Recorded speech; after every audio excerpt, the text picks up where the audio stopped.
In a sign of the growing importance of the middle corridor to Pan-Asian trade, a Trans-Caspian road transport pilot using the TIS system has been launched in July this year by the presidents of China and Kazakhstan, which you can see on the photos, who joining in a video link gave the green light to collective go for Chinese trucks to board at the Kazakhstani seaport Kuruk on a ship bound to Azerbaijan on the other side of the Caspian Sea. We cannot achieve sustainable development without robust multimodal corridors and reliable infrastructure. We appreciate every meter of new roads and infrastructure built, but fantastic roads do not make road transport and trade efficient if they lead to congested border crossings. Therefore, it is equally important that hard infrastructure is coupled with good soft measures. Therefore, the processes, rules, and support efficient transport. And by the way, improvements in this area, in fact, often offer the biggest and fastest return on investment. Digitalization is central to further raising the resilience and sustainability of road transport. Technology, including artificial intelligence, is advancing rapidly and fundamentally impacting transport. But we cannot forget about the bread and butter digitalization tools, especially for cross-border services. Truck drivers are still forced, in some cases, to carry up to 50 paper documents. We also have digital instruments now with ECMR, the Global Electronic Consignment Note Standard. The industry is ready to reap the benefits from these standards, but the governments need to start by implementing legislation, such as the United Nations ECMR protocol, to allow and enable their use by logistics operators and exporters. A swift transition from paper documents to a digital exchange of data in transit, customs, transport and commercial documentations, as well as permits and visas, has never been more urgent. As a good example, Central Asian countries, in partnership with private and public sectors, and with the support from international organizations and development partners, including IRU, have been leading the way in digitalizing trade and transit. They have shown concrete progress in tier digitalization and put in place dedicated lanes for secure tier transport. These lanes allow customs authorities to optimize transit flow thanks to a strong risk management mechanisms, bringing transit security and facilitation to a new level, and bringing an immediate boost to trade and development. No wonder, and it can serve as a bright example, the SPECA Summit last November adopted the SPECA roadmap for digitalization along the Trans-Caspian route, identifying implementation of ETIA and ECMR as key indicators. At recent COP29, in a joint communiqué, transport ministers agreed that in addition to hard infrastructure needs, digital connectivity will raise the development of corridors to the next level. And also in this document, proposals made by IRU were included, notably the implementation of ETIA, ECMR, and also the measures to reduce CO2 emissions. Without exaggeration, I must say that there is an unprecedented situation at many border crossing points along key transit corridors. There are record queues and waiting times which we have not seen for decades. Thousands of drivers are held hostages as their truck emits CO2 emissions while we strive to decarbonize. These unacceptable working conditions are, of course, undermining the attractiveness of the driver profession and exacerbate the chronic shortage of drivers. The global shortage of truck drivers is projected to double by 2028, with over 50% of transport operators struggling to hire skilled drivers. To attract new talent, especially women and youth, we need to keep entry barriers to the profession low and improve working conditions. For example, building more safe and secure parking areas and revamping training programs. But above all, drivers need to be recognized for the essential and irreplaceable role they play in the society and economies. They deserve priority treatment not only at border crossing points, but also for visa issuance. In the meantime, IRU and national associations have teamed up with development partners to raise professional qualification standards in Central Asian countries, helping to enhance the attractiveness of truck driver profession. Few words about the decarbonization. IRU and its members are committed to fully decarbonize commercial road transport by 2050, as outlined in our pledge, which is called IRU Green Compact. But it comes with enormous challenges. To decarbonize while continuing to meet growing transport demand, we must focus on efficiency measures and in parallel have a longer-term strategy to implement alternative fuels, which is mainly dictated by the availability of necessary infrastructure. With the right enabling environment, legislation and incentives, the road transport industry can already today cut its carbon footprint by 50% through efficiency measures. Efficiency wins with proven technology include more efficient logistics, more efficient trucks, vehicles, and of course more efficient drivers who are certified in eco-driving. We also have such tools as, which I mentioned, the TIR Convention, which has worked for decades. Actual transport operations show that streamlining border crossings with TIR can help reduce carbon emissions, of cross-border journey by more than 90%.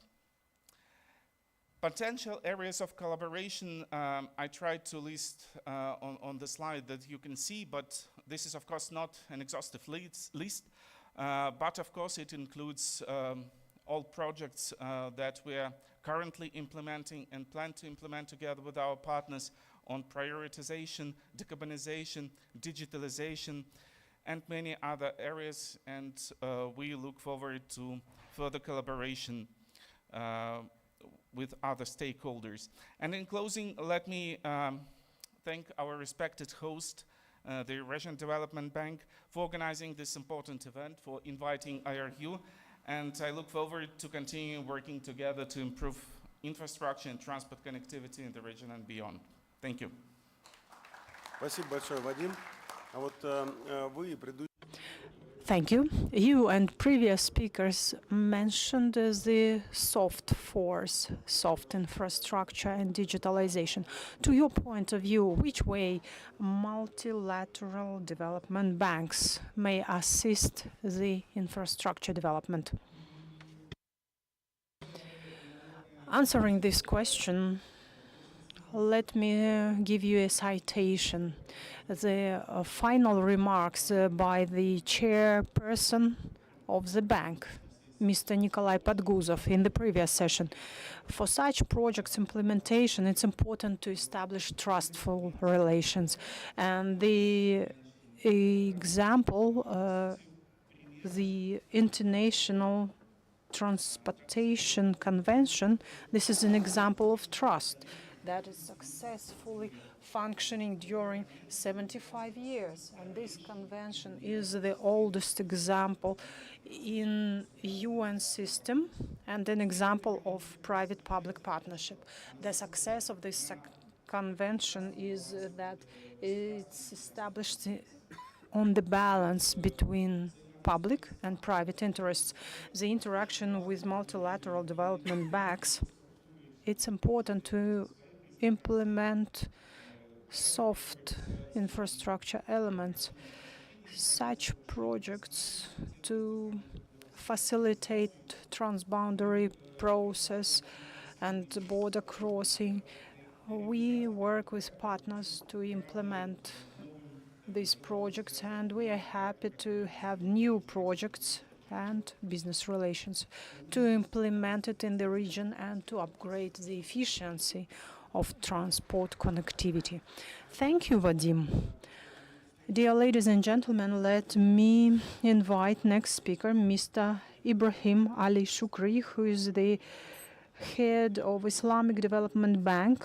This is the regional hub, Kazakhstan. He has more than 30 years working in financial and development sector, both in private and public sector. Currently, he is the head of representative office of Islamic Development Bank in Central Asia.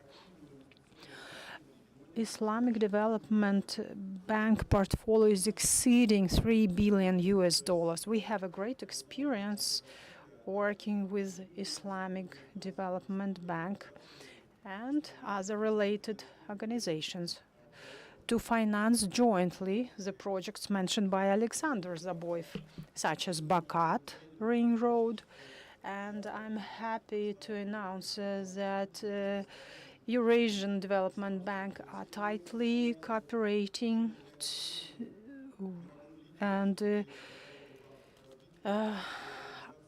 Islamic Development Bank is a well-known leader of Islamic-based principles. I pass the floor to Mr. Shukri.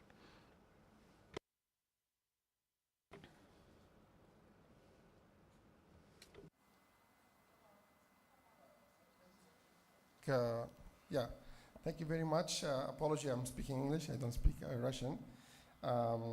Thank you for the introduction, and let me, on behalf of the Islamic Development Bank, to thank Eurasian Development Bank for hosting this very important event. I think this topic has become an inevitable economic agenda for all countries in the region in the wake of regional conflicts and readiness of Eastern and Western economies to direct their trade flows through Central Asia.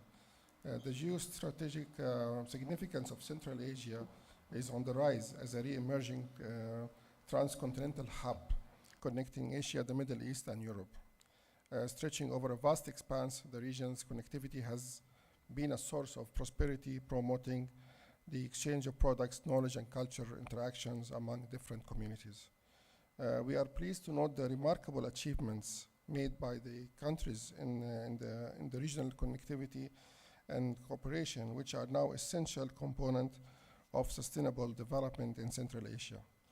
The Islamic Development Bank is committed to collaborating with the countries in the region to support the regional economic integration in alignment with the Riyadh Declaration adopted at the 50th anniversary of the bank earlier this year. The ISDB Group reaffirmed its mission to drive economic and social development among member countries. The ISDB will continue to position itself within the South-South cooperation arena by consolidating its role in promoting regional integration, intra-regional investments, and intra-trade.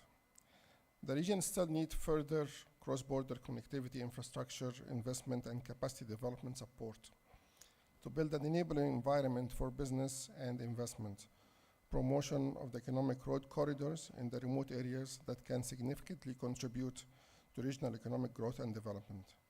In line with this commitment, the bank group will further enhance its focus on regional cooperation. Since its inception, the Islamic Development Bank has been promoting cooperation among its member countries for more than 3 decades. Great efforts have been made to support intra-trade among its member countries at the level of institutions, multilateral agreements, and to provide financing to support regional infrastructure projects, as well as production capacity related to trade in its member countries. In this regard, the bank has increasingly supported the regional corridor approach, convinced that transport corridors are one of the direct ways to support economic integration, which is important for the growth prospects of countries, especially those that are landlocked. The corridors also provide a sub-regional framework to organize cooperation and collaboration between different countries and public and private sectors, stakeholders in the provision of trade facilitation and logistics infrastructure and services. Regarding hard infrastructure connectivity, the priority is given to the connection of landlocked economies to international ports and trade networks, which is very relevant for Central Asia economies. I'm pleased to inform that the bank completed major transport infrastructure projects in all Central Asia countries and the adjacent countries. Only in the last 2 years, the bank has approved financing of reconstruction of M39, A373, international road corridors and other regional roads in Uzbekistan, Tajikistan, and Kyrgyz Republic. In the coming period, the ISDB is planning to invest in the reconstruction of the road corridors in Kizlarada, Mangistau, and Turkestan regions of Kazakhstan, Och region of Kyrgyz Republic, Khaltun region of Tajikistan, and Jizak region of Uzbekistan, which are all critical segments of the Karek transport corridor. Further, the bank has joined hands with the Asian Infrastructure Investment Bank and the Multilateral Cooperation Center for Development Finance, MCDF, to promote a new regional connectivity program in Central Asia. Following the mapping study completed by this program last year and in consultation with the countries earlier this year, the three institutions have identified the top transport infrastructure projects that could enhance Central Asia connectivity, regional economic cooperation and trade, and advance the region's role in the global scale. Let me reiterate the ISDB desire to continue support to the regional economic development in close cooperation and coordination with our partners and with the countries in the region. We are confident that we can mobilize more resources to achieve better results in the economic cooperation and regional connectivity in the region. Finally, I would like to express again my gratitude to the management of the Eurasia Development Bank for hosting this important event and for the warm hospitality extended to the participants. Thank you very much. Спасибо большое, господин Шакри. Thank you, Mr. Shakri. And I have a question to you. Actually, we have a number of joint successful projects. And what is your attitude to transport joint projects in the region? My colleagues said it's very, very important to cooperate. MDBs are not only offering financing, MDBs are bringing knowledge. They are bringing a lot of value in the design, in the implementation, and the supervision. And this we have seen when we cooperate together, when we exchange knowledge. And my colleagues gave an example of Bakadring Road, which was an excellent example to show that the project was completed ahead of time because of the contribution of these three MDBs working together.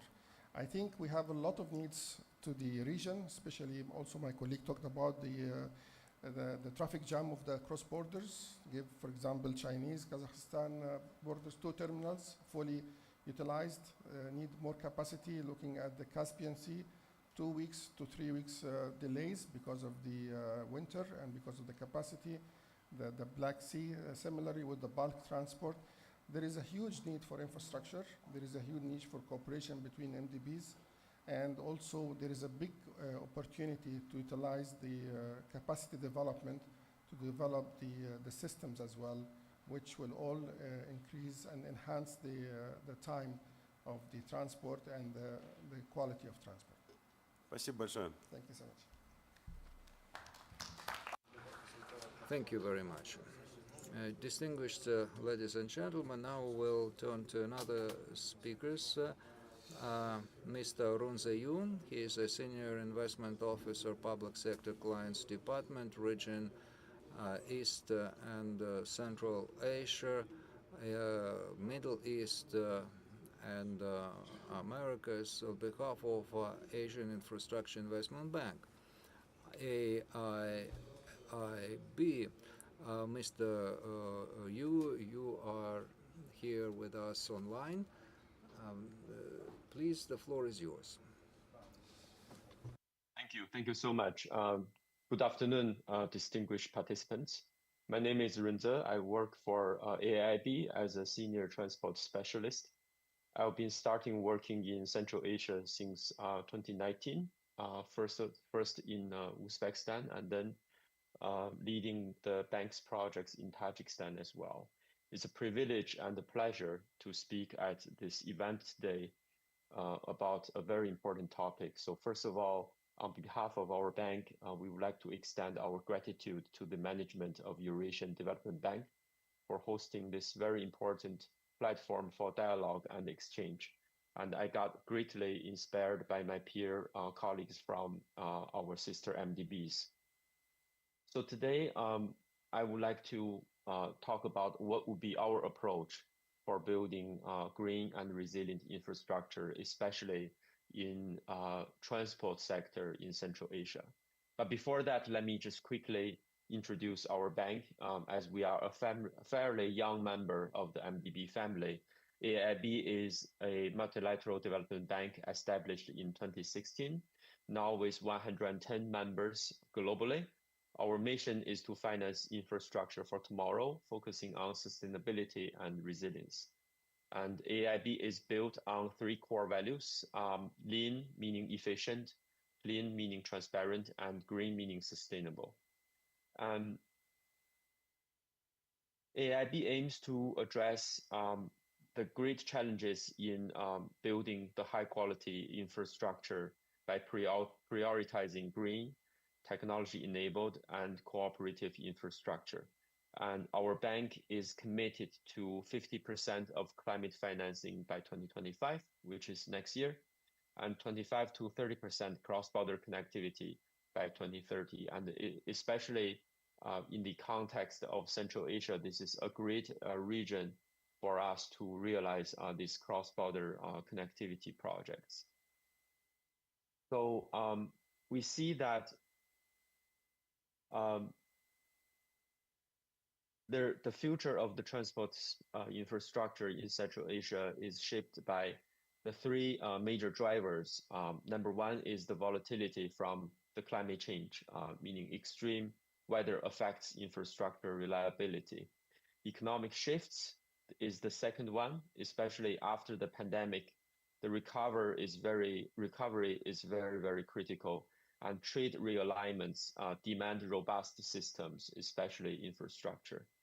Number three, I think lots of colleagues today talked about digitalization and soft elements of those, what we call them technological advancements, new digital solutions that can enhance efficiency. So despite of those progress, we still see some key bottlenecks, they remain. Number one is infrastructure gaps, limited capacity at critical nodes, like the ports along the coast of the Caspian Seas, the institutional barriers, different customs regulations, and inadequate harmonization and processes. And I'm very glad today that we saw this June report published by EDB. I think it will serve a great intelligence and reference for the peer MDBs to study. Number three is this collaboration focus. MDB can co-finance upgrades and foster institutional reforms that can overcome these challenges. Starting from this year, AIB is also doing this new financing instrument or product. We call them climate response policy lending. So with that, we'll be able to foster some of the institutional changes or reforms. So just to quickly demonstrate like how we collaborate with other MDBs, this is one of the railway electrification project that AIB co-financed with ADB. And the scope is to electrifying a 465 kilometers railway line to improve passenger and freight services. And there are great like GHG reduction benefits from this project. And our financing bridged the funding gaps and complemented local government's effort. And this is another project that is not located in Central Asia. However, it's serving the Central Asia because the China Rail Express, the container train, actually connects China to Central Asian and European market. And our funding supports the digitalization and operational improvements, making this a key node for railway freight along the CR Express network. So how do we support the so-called middle transport corridor, or I mean, some people call them Southern Corridor. There are different names. We do believe that there is a big space for the collaboration between the MDBs with the World Bank, EBRD, and ADB to improve the regional integration and address capacity gaps in the middle corridor.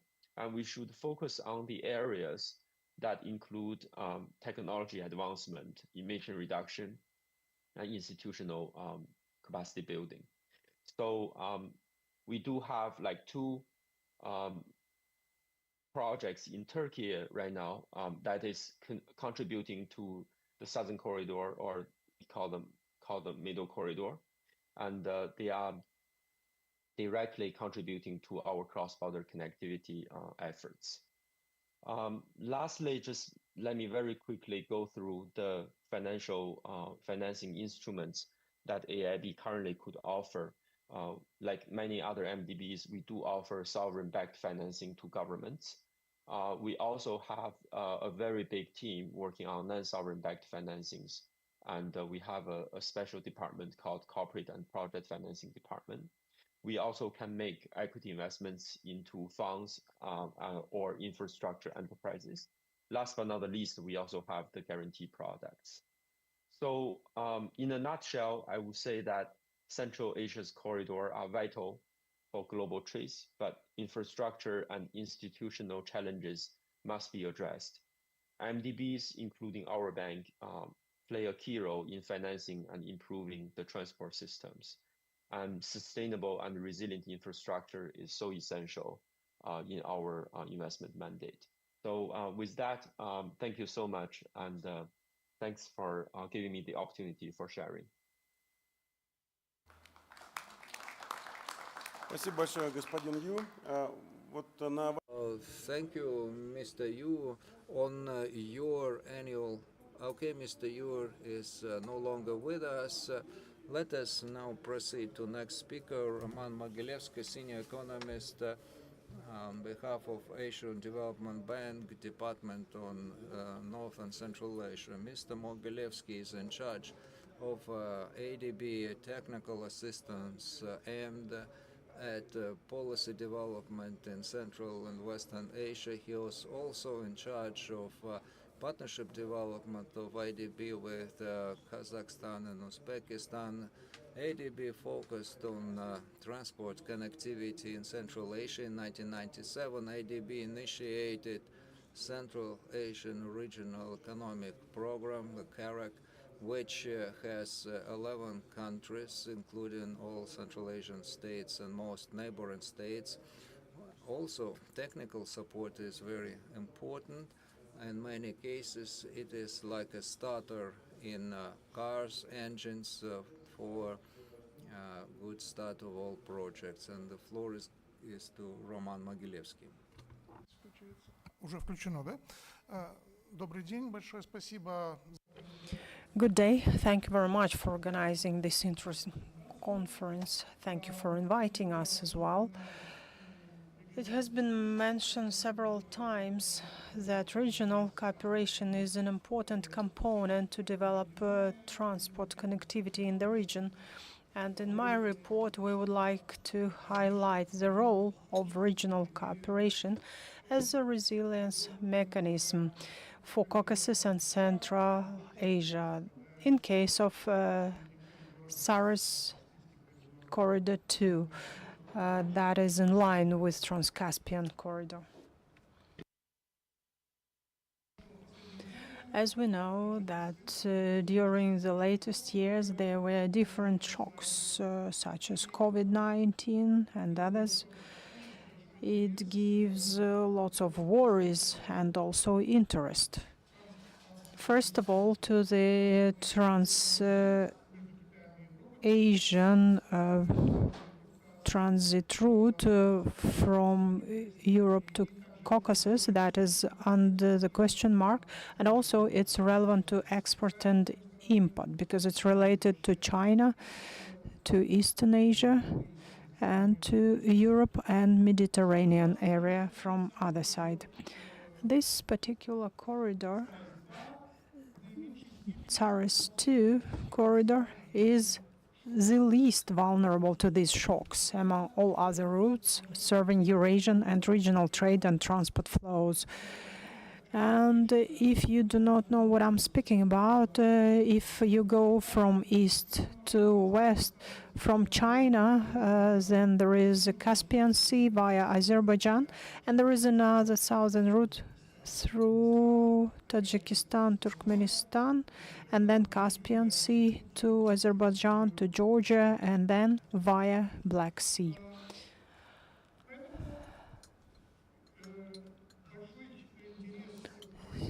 The big interest to that corridor required several studies.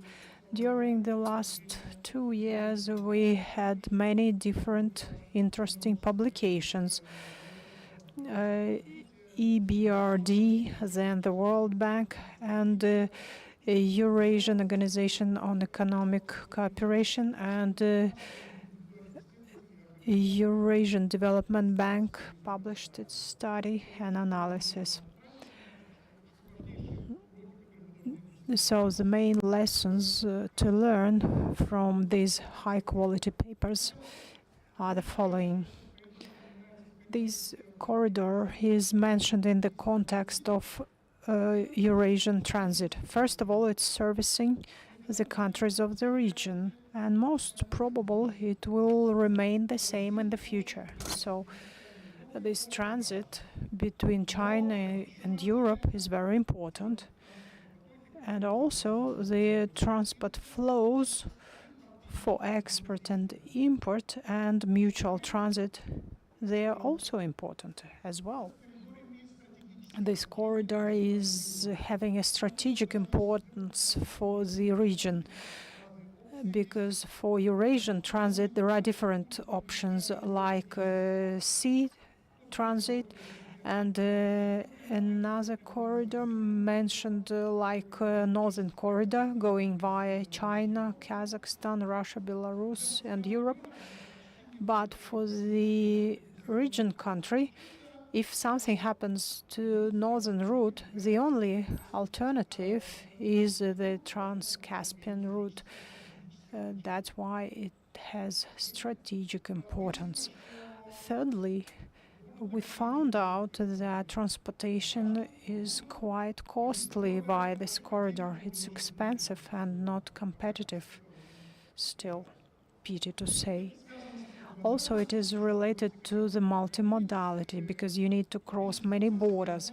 Business processes are not aligned and logistics is weak, and that's why there are lots of costs. It's an important factor as well.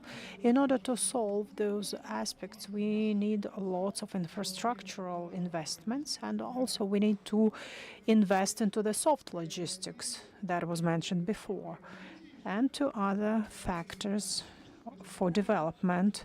And it's a matter of regional cooperation that is the key for development. During the latest couple of years, there are many changes that took place regarding this corridor. The meaning is that functioning of this corridor is linked a lot to the pricing of the ocean route. When ocean route pricing is high, then corridor cost is increasing, the Trans-Caspian route and northern route. When Caspian costs are decreasing, the other corridors costs are decreasing as well. So there is an importance of that route as well. No drama about this route. It was functioning in 2022, 2023. The flows are growing, not only because of infrastructure development or soft infrastructure development, but it's about the logistics growing, because in Xi'an town in China, the logistics center was built, and it's an important factor because it is much more helpful for consolidation. The politics of China impacts a lot that corridor. The transportation is subsidized. China was going to abolish subsidies, but suspended abolishment. And in the addresses of the presidents, the accent was given to develop the corridor. So we may believe that there will be no issues in that regard, because in case they abolish subsidies, the cost of transportation will jump immensely. Since we speak about the corridor serving the countries of the region, then we should say which way they can use this corridor. It could be used to trade with China, and this trade is growing immensely. And also it may be used to trade with each other. And this is not only for Central Asia region, this is for Tsars in general. This trade is not wide for now. As you may see on the graph, it's about non-energy good. It's growing because this trade is providing many options. The role of the region is that we supply the raw materials and we buy ready-made products. While trading each other, the structure is better. Buying from each other interim goods and more of ready-made products for export. So when we export, first of all, we sell it to neighboring countries. It's normal, and we develop our export competences for export. Also, we should know that there is a good symmetry in trade flows. For instance, there is a product imported by railroad, and then export is done by vehicles, trucks. Very frequent, we have full containers imported and empty ones exported. So it's a matter of non-development of hard and soft structure, infrastructure. Sometimes we do not speak about the role of road transport, because road transport is also important for all countries of the region. Even in Kazakhstan, that depends on railroad still. The road transport is playing a very important role in its trade. So the development of the Trans-Caspian corridor is the following. Tsars is a natural umbrella for development for the infrastructure. It was mentioned in the previous report as well, though there are more specific events that are related to this corridor. First of all, we participate in development of the hard physical infrastructure.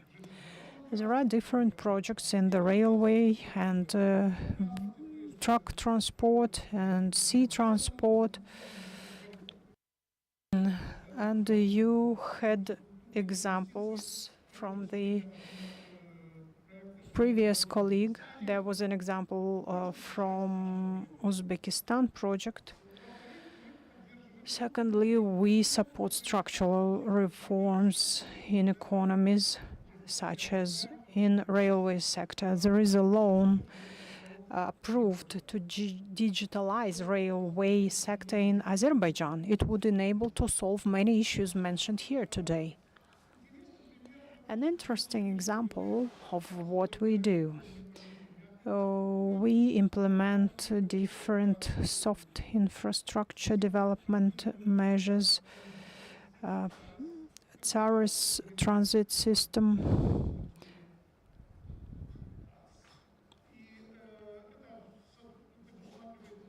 It previews good exchange of data and information, and also harmonization of customs procedures between countries of the region. Many countries have already joined this system. Other countries are considering the possibility to join it. Also, there is a system of monitoring and evaluation of the corridor performance. When private transporters, freight forwarders, evaluate how much money and time they spend in different corridors and in different segments of the corridor. It enables us to see the results. We are proud that we invested in some part of the corridor, but with their data, we may see it's incompatible with huge resources that we invested. So it shows us that we need to improve our efficiency. Also, we have lots of products on institutional development, development strategy, and knowledge. The strategic importance of this corridor, from commercial point of view, it's difficult to understand why do we need that. From strategic point of view, no doubt that we need that, and it's good that all governments are recognizing the importance of this corridor. Mainly, it serves the countries of the region, and also it's important to perform transit between China and Europe, between East and West. Thirdly, it's a multimodal corridor, and it's related to the costs.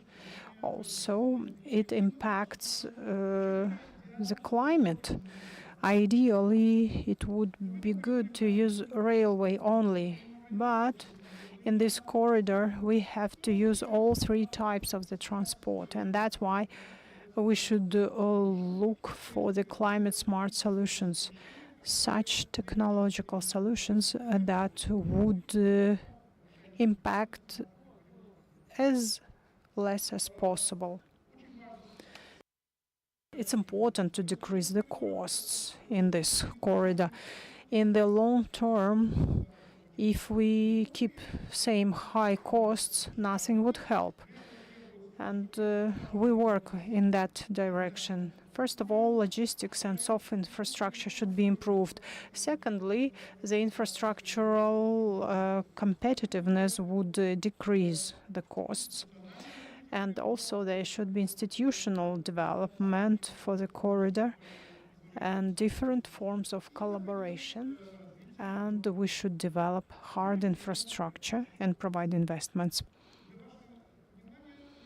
And just for your attention, recently there was a book published by Asian Development Bank. You can scan the QR code and you can get additional information over there. Thank you, Roman. You are the head of technical assistance. Also, we have a foundation of technical assistance in Eurasian Development Bank. Is there any points of contact for technical assistance in different projects? Yes, of course, we need to discuss that more. We should inform each other what we do, what you do, what other colleagues are doing.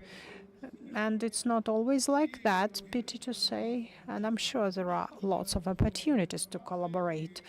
First of all, we should start from information exchange and exchange databases as well. And our product is available online.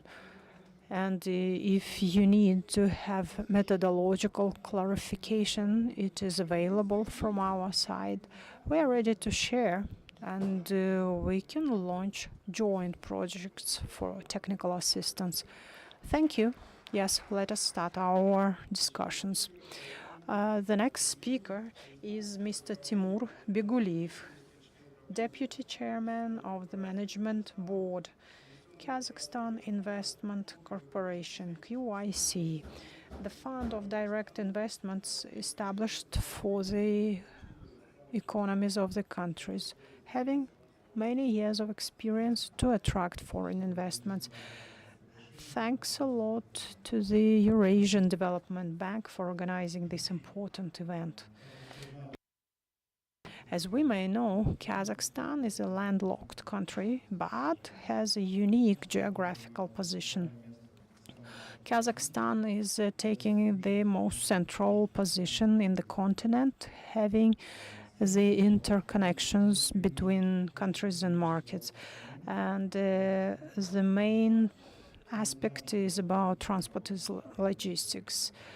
Before, there was a Silk Way going through Kazakhstan, and on the way of the Silk Road, rich and big cities were established. So this area should give an opportunity to earn for the country and for the companies. Our government is focused on the transport potential development. We have several transport corridors going via Kazakhstan.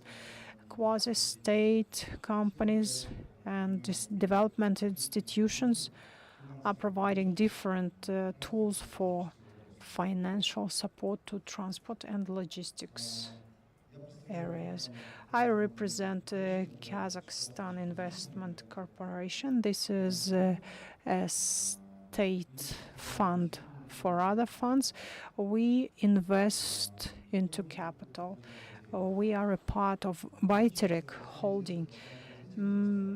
We're different from a Eurasian Development Bank providing loans. We invest into capital, means we become partners in the projects.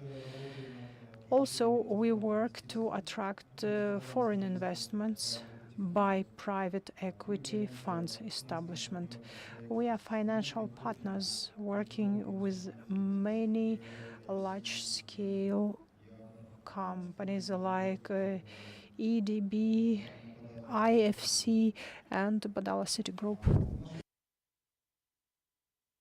In our portfolio, we have different types of investments in transport and logistics. And there are different cases of investment. Almaty Airport investment and investing into the main pipeline, gas pipeline, and large-scale logistic hubs. We should mention that capital investment is a part of the borrowing and financing, since mainly it's financed with many stakeholders, including those who are to provide investments into the capital. It would enable to increase the financial leverage to the companies, attracting funding with large-scale projects. To finalize my presentation, let me highlight the importance to extend the opportunity to finance transport and logistics in Kazakhstan. We are the investment institution. We are ready to work with all large-scale financial organizations to develop this key industry for our region. Thank you very much, Timur. We interact with you a lot. There are lots of joint projects, and the shareholders' participation in the projects are available. I have a question regarding logistics area. What kind of prospects you see? How far you are ready to invest into the capital of that project? Historically, our region was earning on the transit. There was a Silk Way in the ancient days, and this sector is giving good earning for our country. It attracts local and international investors, and all the projects are requiring lots of financing, and mainly it's financed by large-scale financial institutions. But also we may invest services, the loading, unloading stations, and we see high interest to this area. 1/3 of our portfolio is transport and logistics. We actively attract international investors, and it's a matter of investment attractiveness. Thank you, Timur. We are out of time. Just several questions from the audience. Is there any questions?